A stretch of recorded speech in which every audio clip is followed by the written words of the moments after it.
here. Okay.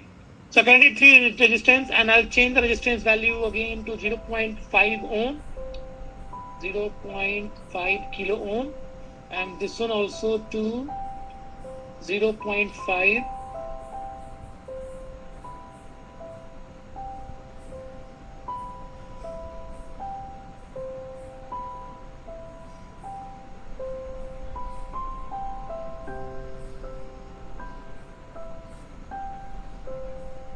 kilo. And so let's say I'll connect this pin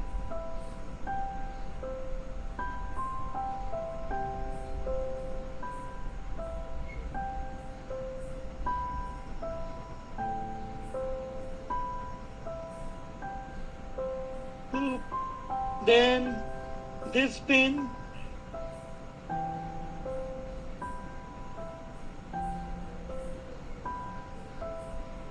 to pin number 3 and this pin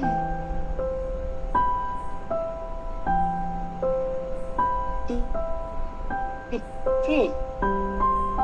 So I've connected to pin number 2, pin number 3, pin number 4. Clear? Now where do we have to connect the other pin? All the 3 pin.